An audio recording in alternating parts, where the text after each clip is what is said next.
Good morning. Like Steve said, my name is Mary Beth Day. I am the new extension economist for District 1. I guess I'm the new Steve. He thinks he's retired, but I have his phone number. So he's not actually done. But they asked me to come and talk about economics of soil health and residue management. And like I said, I'm an economist. I'm an economist by training. So there are some things that, we can't just glaze over when we're talking about soil health and residue management. But please know I am not the agronomist. I'm not the soil microbiologist. That's not my expertise. We're going to try to put some dollars to some of these things. So my goal today is, hopefully, I'm going to mention a few things about soil health management and residue management that you will get a better idea of or hear in more detail from some of the other experts later today. But I want to give you an idea of how some of the things that they're talking about translate into either cost savings or profitability. And I think we got about 30 minutes, right? About 30 minutes on the schedule. 30 or even a little bit more. Okay. Well, so Steve he said he's a pessimist, or he's a skeptic. I'm a little bit of an optimist, but I always like to start with, why the heck does it matter? Why am I standing up here talking to you about the economics of soil health or residue management? So I'll go ahead and say this is a lot more words than I usually put on slides. This is a lot more detail than I typically give, but I know I want y'all to be able to have this information and look back on it and not have to question whether or not I said what you think I said. So first off, water scarcity makes soil health economically critical. I don't think that's new news to anybody.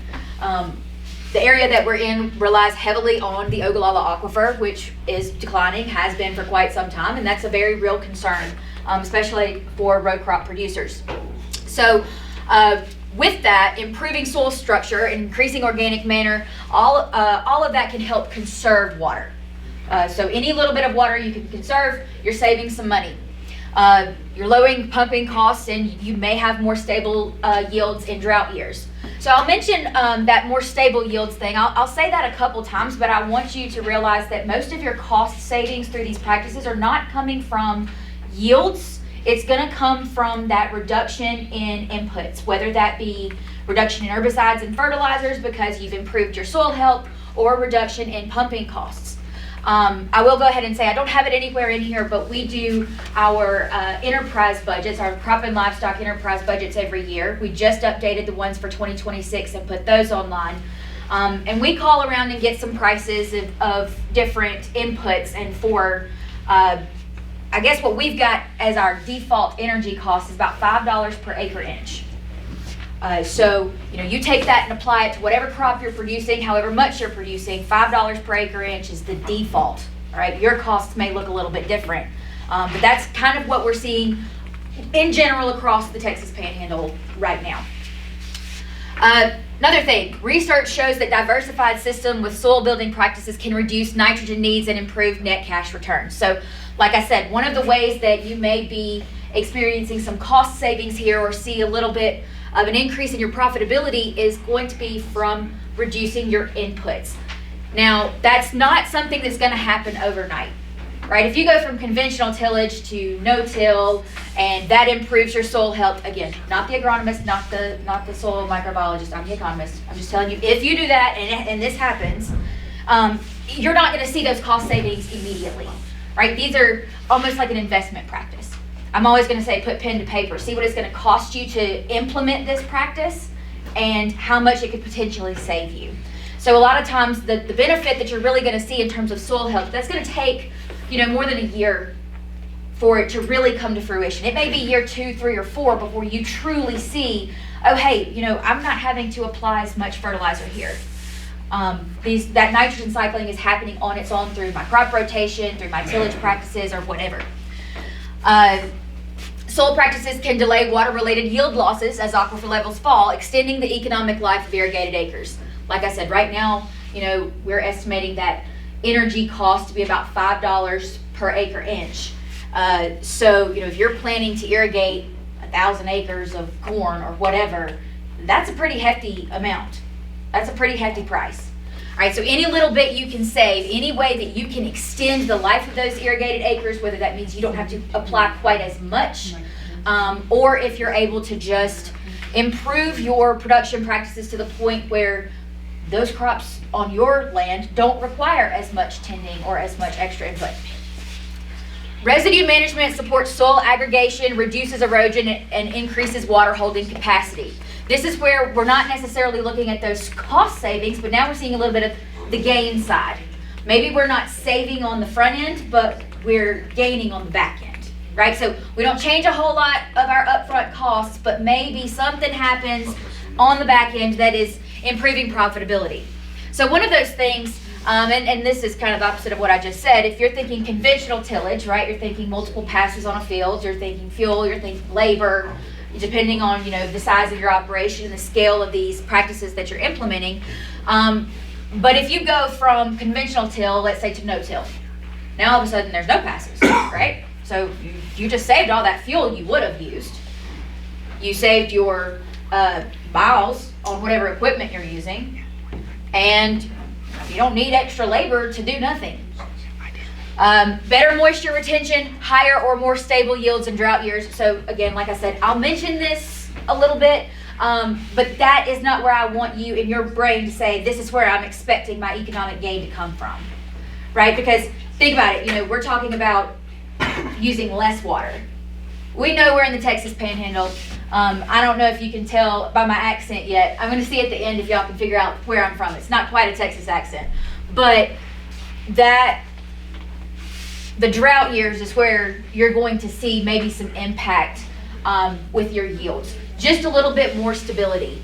And y'all know better than I do that in those years where there's even more uncertainty than usual, just having a little bit of extra stability, knowledge of what you can expect to happen, whether that be from yields or what you're going to have to do extra, whether that be additional risk management things, that can give you a little bit of security in those years.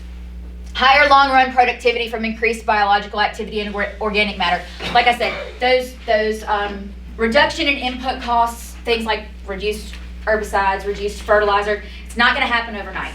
It is something that, if you're doing these practices, implementing them properly and actively monitoring the benefits of that and making adjustments as needed, I would certainly expect you to see those benefits and that to translate into cost savings.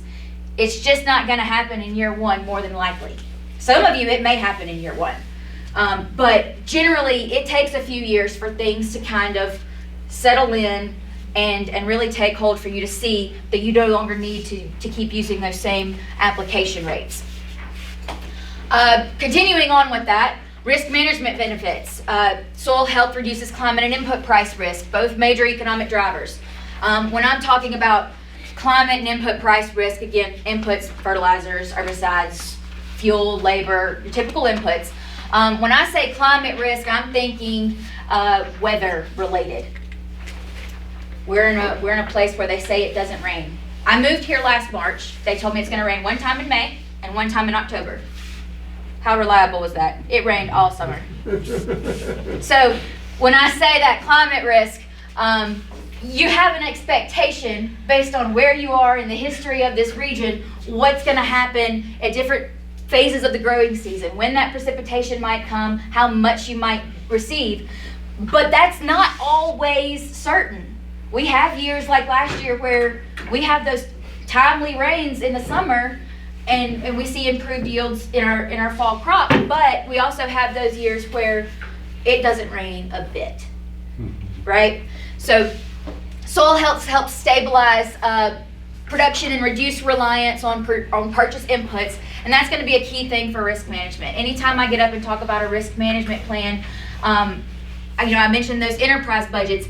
To me, that's one of the most straightforward, and I say simple, it's one of the most straightforward things you can do in terms of risk management. Understand your cost structure. How are you going to manage your risk if you don't know where it's coming from?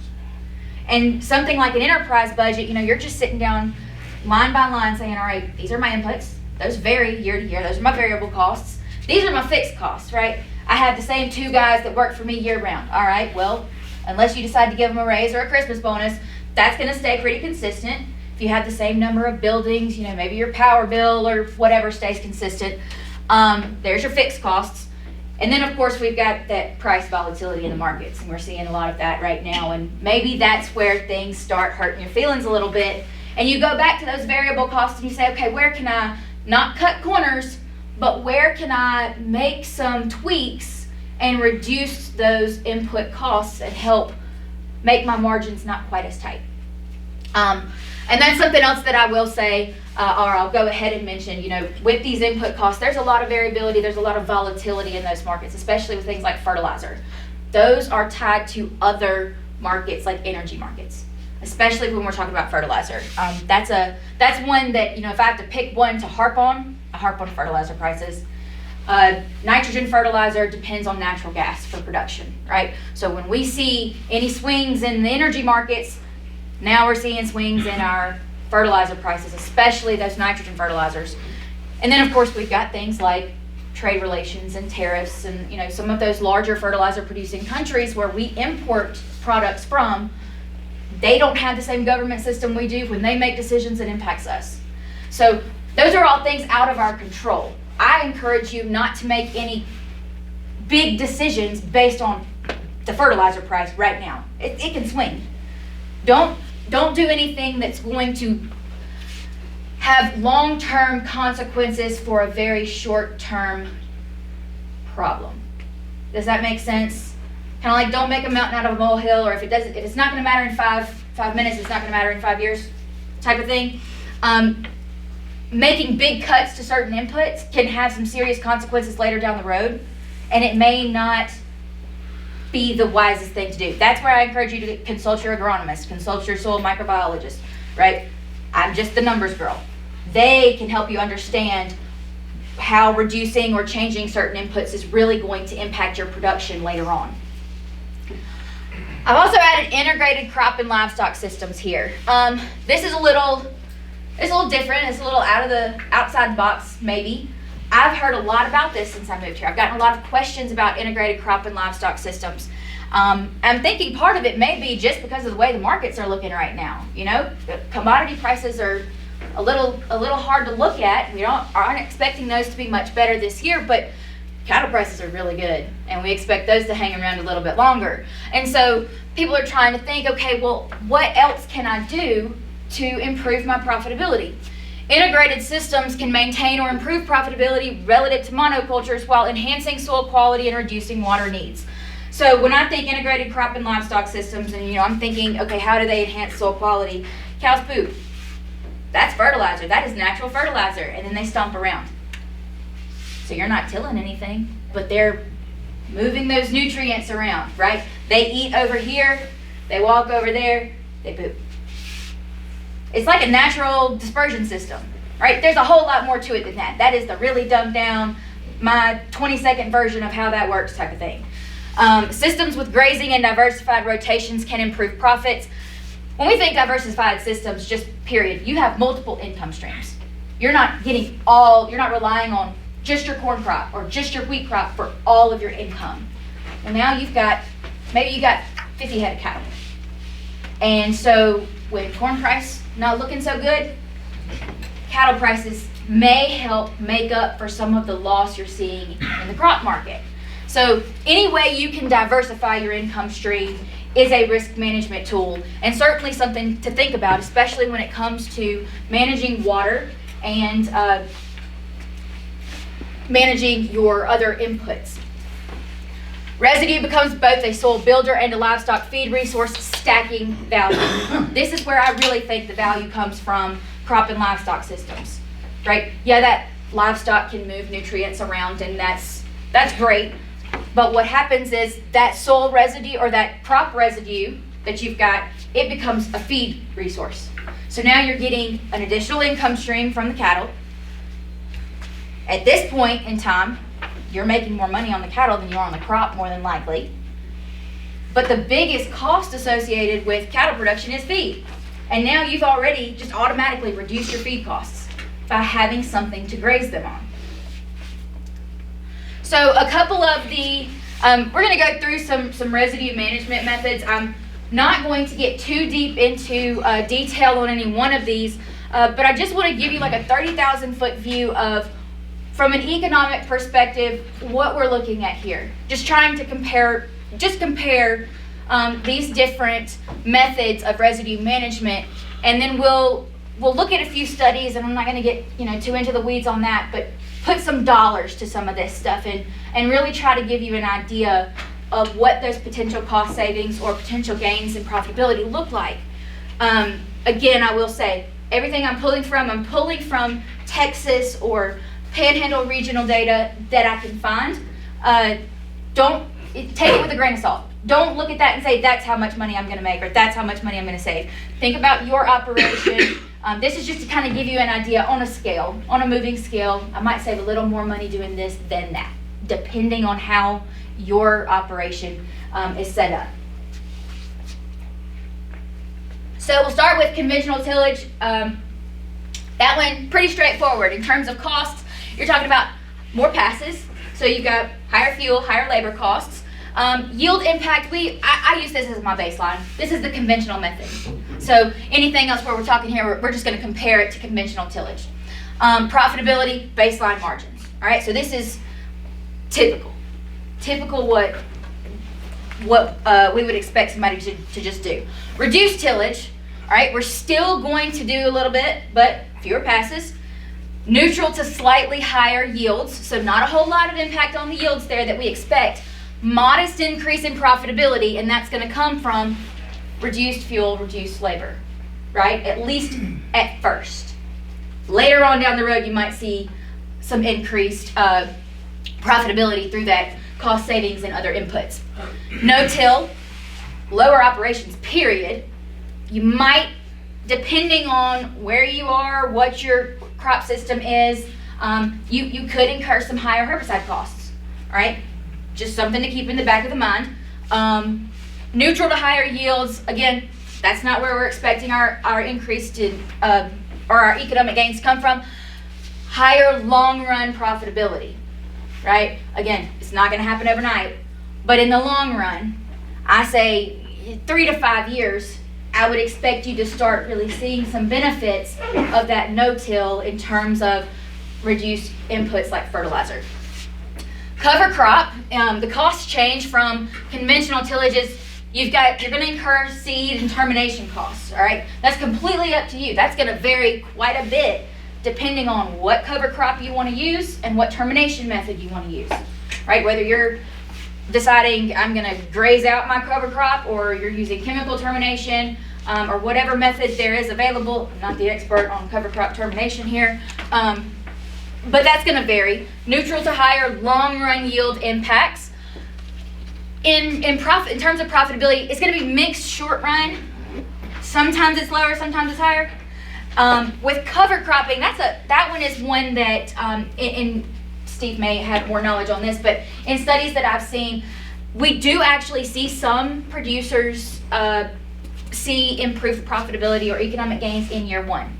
That is going to really depend on how well you're already set up, right? If you don't have to have a bunch of investment costs to begin this practice, well, then you're saving money. Then you're saving more money than Fred down the road who has to buy a new tractor. Does that make sense? Long run, we expect to be more profitable than conventional tillage. Cover crop plus grazing, you're going to have that seed termination cost. That seed cost is often offset by grazing. Now, one thing that I didn't put on here, if you don't already have the cattle, you've either got to buy them yourself or you've got to find somebody who's willing to lease your land, right? So there's either going to be another cost here or you're going to have to do a little bit of legwork, right? It shouldn't be too hard to find somebody who wants to graze some cover crops in this region, but that is something to note there. Not expecting a whole lot of difference on yields. Profitability higher due to grazing value, right? People will pay to graze. And that, again, that's also going to vary on, what cover crop you've got, how much of it you've got, what else you're offering that producer, whether they've got stockers, whether they've got, cow-calf herd that they're wanting to graze. So again, lots of variability here. You want to make any of this specific to your operation really put pen to paper to get a solid idea of this. So just looking at a few baseline numbers here, I'm going to go through these kind of quickly. They're all in the printout here, so you can come back to these. Tillage operation costs, this is from Texas and regional data. So what I'm, I guess, calling the baseline conventional cost is based on a typical conventional system for cotton. So we got a field cultivator, mulch till, chisel plow, and planter. About $61, $62 an acre total for those kinds of operations. All right, that's for cotton. Probably going to be different from something else. Single planter pass only. So where we're looking at no-till or a cover crop scenario, $16 an acre. So just by going to no-till, $45 savings compared to conventional tillage. There may be other costs incurred, but when we're talking just about those tillage operation costs, there's potential for upwards of $40 an acre savings. Custom rate benchmarks, this is based on the Texas 2020 survey. We are actually in the process of finishing up the custom rate survey for 2025, so whatever I tell you here, it's probably going to change in like a month. We'll have some updated numbers, but this is what we've got right now. Custom tillage generally ranges around $15 to $25 an acre per pass, depending on the implement. Right? I've seen and heard custom tillage, some around generally that same $20 per acre. I've also seen and heard of some being just astronomically high. It's going to depend who you talk to, I guess. So you should be able to find something relatively close to this, right? Looking at cover crop costs, and again, this is going to vary quite a bit depending on your cover crop, what implements you've already got, whether you have to make any sort of investments or other changes to your production practices on the front end before implementing this. Okay, so national data, all right, this is not just Texas, but looking at national data varies from $14 to $285 per acre. That's a big window. That's a big swing, big gap there. On average, it's around $60 per acre. The median cost is $48 an acre for seed, planting, and termination.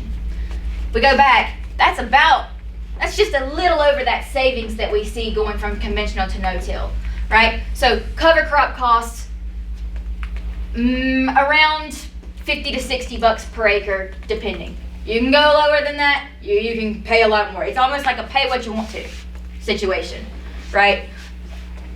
So we'll go through an example here. Typical cereal rye cost example, and I pulled this from the USDA ARS. So all of these sources, I don't know. I don't like to clutter up all of my stuff with sources. All of these papers, publications, any of that I've pulled this information from is listed at the back of this presentation. So if you want to dive deeper into some of this, you can do that, or you can call me and we'll dive into it together. But this cereal rye cost example. So seed, let's say 90 pounds of seed per acre, and then 35 cents per pound. We're looking at about $31, $32 per acre for seed costs. Drill planting, $8.91 per acre. Termination, this is going to vary depending on your method of termination, but in this example they use glyphosate plus the application cost. That's going to be about $3 an acre. Mechanical termination, this is optional. You don't have to do this after you do chemical termination, but if you do, it's going to be an additional cost, right? Fuel, labor, $5.30 per acre. So in total, the estimate is around $71 per acre. All right, that's pretty close to that average that we see nationally.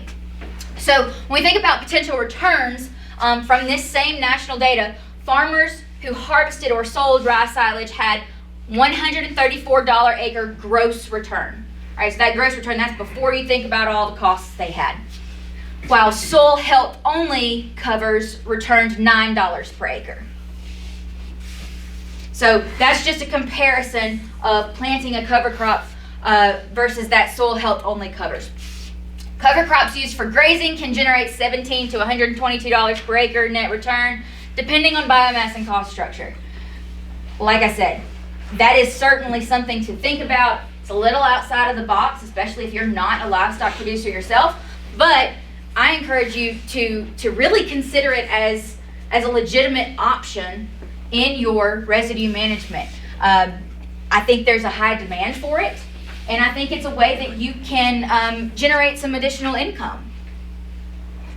So now let's look at reduced tillage versus no tillage, right? Because there's an obvious difference between conventional tillage versus no tillage. We expect a pretty big difference there. But what about if we just do a few passes versus none at all? Like what is the difference really? And that should be a dollar sign. There's a typo. Reduced or no-till systems typically eliminate multiple tillage passes, saving $45 to $60 an acre in direct field operation costs. Right? So that's very similar to that $45 savings that we saw from that conventional to no-till. That's what we expect. You might save more than that. No-till incurs higher herbicide costs. This is based on a high plains cover crop comparison. Again, probably going to vary for you, but it's something to note in the back of your mind that, hey, if I don't do any passes, I may have to spray later. No-till cover system herbicide, $168 an acre. Conventional is $70. So it's more than twice the cost, twice the herbicide cost for no-till compared to conventional in this scenario. Net operating cost differences, and this is a real example we're looking at. Conventional cotton with multiple tillage passes, the cost there was about $61, $62 an acre. Cover crop no-till cotton, so basically the exact opposite of that conventional cotton, $16 operations plus higher herbicide. So the net operating difference was that 4582 acres saved before herbicide adjustment. So you do want to consider this, and again, this is like that immediate short-term right now cost difference. This is not thinking about those long-term benefits, right? Those long-term benefits we might see 3 to 5 years down the road. This is like year one, where we kind of expect we might see a little bit of a loss. So if you are saving $45 on your operating costs, but you're having to spend $168 on your, or $98 more on your herbicide, you're kind of offsetting some things there, right? You're going to expect to see about a $45 loss. But that, again, is not thinking about those long-term benefits. And it's also not going to be true for every single one of you. Pen to paper. Big fan of that. I'll say it 100 times. Sit down and crunch the numbers and see what can happen. Yield differences. We're looking at high plains cover crop versus conventional. Again, this is not where I want you to expect your economic gains to come from, but there are some yield impacts. It's worth mentioning and running through real quick because, you know, if you have more crop to sell, make a little bit more money. So, cotton lint yields, this is under pivot irrigation. Conventional, 1,210 pounds per acre. Cover crop plus no-till, 1,285. So we're looking at a 70 pound per acre advantage on the cover crop system. Water use differences, and this is again for that cotton. Conventional use 13 inches of irrigation. Cover crop no-till use 7 inches of irrigation. 6 inches of irrigation saved per acre with similar or better yields. That's where we want to really start thinking about that, because this is $5 per acre inch, right? So that's $30 right there per acre. Plus, yield was a little bit better. So that's cover crop no-till comparison here.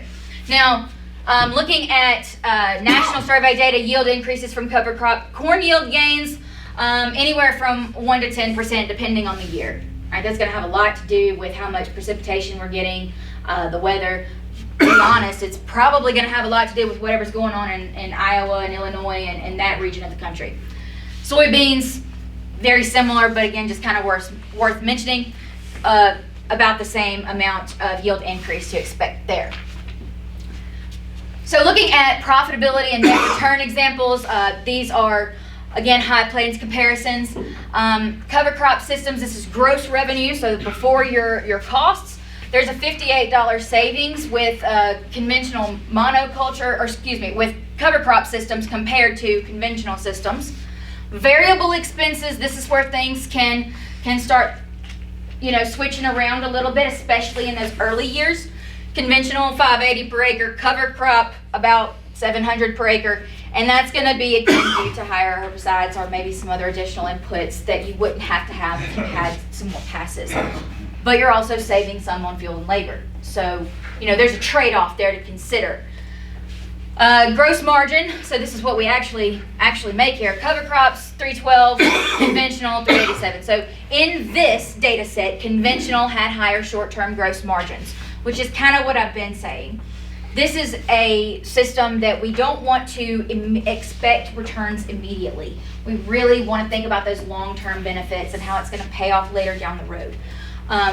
But we have seen plenty of studies where producers do see gains in year one. That's just not the expectation I want you to go into it with. If you're considering adopting some of these practices or interested in learning more about them, I want you to go in with the idea that, like, hey, there's a little bit of investment here. There's going to be an adjustment period, and it might be a couple of years before I see those dollars, but there's a lot of potential to see that on the back end, right?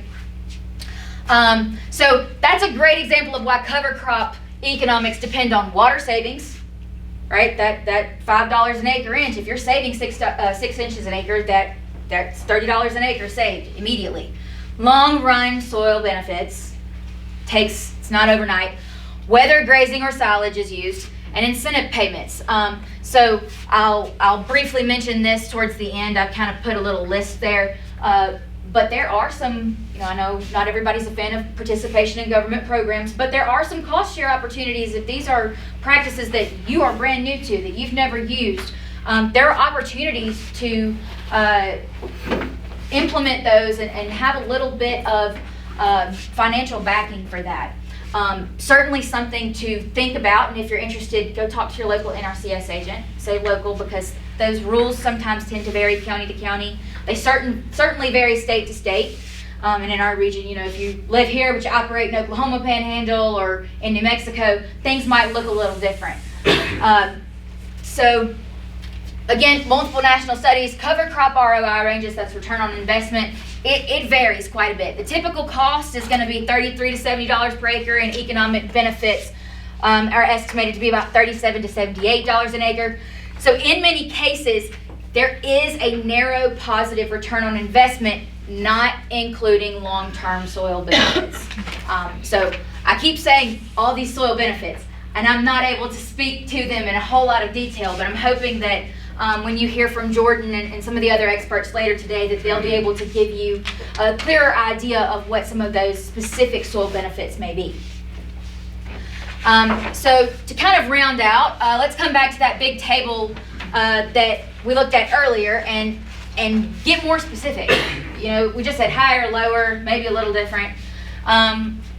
This is basically taking all that information we just went through and putting it into this table.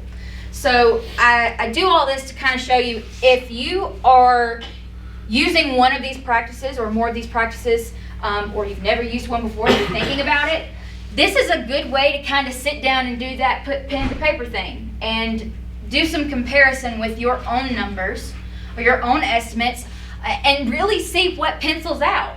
See where you, on your operation, may save a little bit more. Some of you, no-till may be the way to go. Others, cover crop and no-till may be the way to go.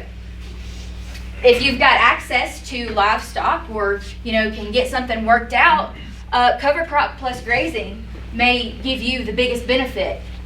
So, again, we don't have to go through all of this in great detail unless there's something that, any of you have any questions about. Please feel free to ask, and I'll do my best to answer that. But it just takes all of that information that I went through, puts it into this table, and kind of lines out where you may save the most money. So, and it pretty much goes top to bottom. Conventional is our baseline. And usually when we are implementing any of these soil conservation practices, we're going to see a positive net return or compared to conventional. So it doesn't necessarily mean you're in the green, but maybe you'll lose a little bit less money than that conventional tillage. Yield effects, again, you may see some benefit here. That's not where we're going to make our money most of the time. That cost savings is really what's gonna drive this. I think I'm a livestock economist by training, so I'm gonna naturally gravitate down here to this grazing and cover crop scenario, just because there's an additional income stream involved, and that right there, that's just automatically implementing a risk management strategy into your operation without having to purchase insurance or do anything crazy, right? But again, could have some additional investment costs depending on your situation. So overall, to kind of summarize everything I just threw at you, and I have no idea how long I've talked, so maybe I'm ahead of time, maybe I'm behind time. It's about 9 minutes. Oh, okay, great. So we'll have some time for questions if you have any. But to kind of just summarize this, what does this mean for you as a producer? I just threw a whole bunch of information and some random numbers in here. Not random, but I threw a bunch at you. What does it mean, really? Short run return on investment. When implementing reduced tillage, no-till, or cover crop scenarios, lower fuel and equipment wear. We're reducing the operation, or reducing passes. We're reducing that wear on equipment. That's always going to be a positive. Possible yield bumps in dry years. Incentive payments from programs like EQIP or CSP. Potential reduced fertilizer needs. This is going to be one of those long run things to think about. I threw it into that short run because everybody's a little different. It honestly depends, in my opinion, and one of the soil health experts can tell you how wrong I was in saying this. I think it depends on where you are on day one. How positive or negative your soil health is looking on day one, and how far you've got to go to get to that point of needing, of really seeing those fertilizer savings. If you're in good shape, at the beginning, you may see those benefits a little bit quicker. Long run return on investment, improved water retention extends the feasibility of irrigated cropping as the Ogallala declines. This is just, you're here at Master Irrigator. So there's a reason you're here. You're wanting to understand what you can do to conserve water without harming productivity, right? You want to save a little bit of water, make this go as long as you can without actually losing money. Because we can't go dry land in the Texas High Plains. You can. It's definitely doable, but in my opinion, as an economist, you're not going to make any money. So, that's a long run thing. Again, just like that fertilizer scenario, not going to happen overnight, but certainly something that is very important in terms of long run return on investment. Increased soil organic matter, that's where we see that long-term yield resilience, but also where you can see even further declines in input costs. Better economic integrated for crop and livestock systems. It looks like I have a typo there, and I don't actually know what I was going to say. But those integrated crop and livestock systems, in the long run, again, you've got your additional income stream, and that really has a lot to do with it. Balancing out.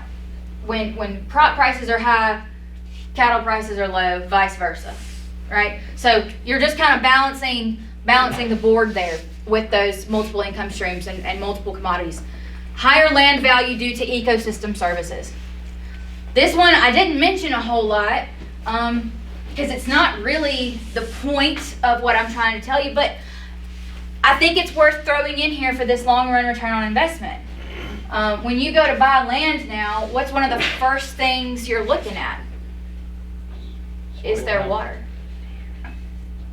Is there water? Anywhere. How much? Not just is there water, how much water? Right? So anything that you can do to improve your land value is going to pay off in the long run. Whether that be, hey, I've taken really good care of the soil here. I decide to sell these two sections, and somebody can come in and they don't have to do a whole lot of legwork. Maybe like a new young producer. Think that new young producer what's he more likely to be willing to pay a few extra dollars for? What's the bank going to loan him money on? A piece of ground where he's got to go in and do a whole lot of legwork, and bank may not get paid for 10 years, or land that's been taken well care of. There's access to water, and the people lending this young guy money think, you know what? He might turn a profit in year 2 or 3. I might get paid. Conservation programs, I mentioned these.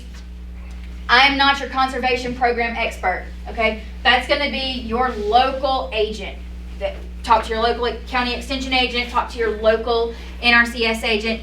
One of them sitting right here, Marcel. But I say talk local because, like I said, not all the times, but sometimes those the rules and the eligibility requirements vary from county to county. So it's not even a statewide thing for some of these programs. It's a county line thing.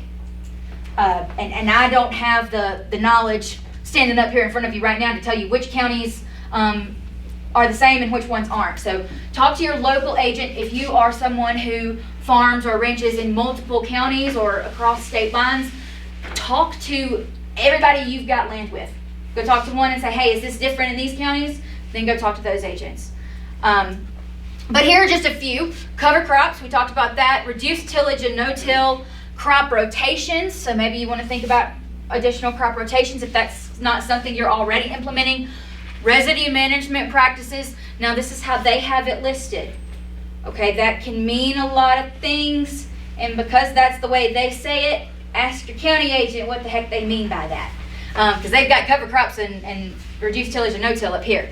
Grazing management upgrades. This is going to be big if you're thinking about that or that integrated crop livestock system. And then water conservation systems. I would have to double check, but this is going to be separate from these. It's going to be additional things. My background is I have done some water conservation research in the past, and in the Mississippi Delta region. So they're talking about like tailwater recovery systems and things like that. That's not. I haven't put dollars to it, but we don't get enough rain to do a whole lot with that. Those are expensive things, right? Expensive systems. But there may be some conservative options here to talk about with your agent if that's something that you're interested in. So that is really all I have for you today. I've got my information up here. If you have any questions, I'm happy to answer a few if we've got a couple minutes. We've got 2 minutes.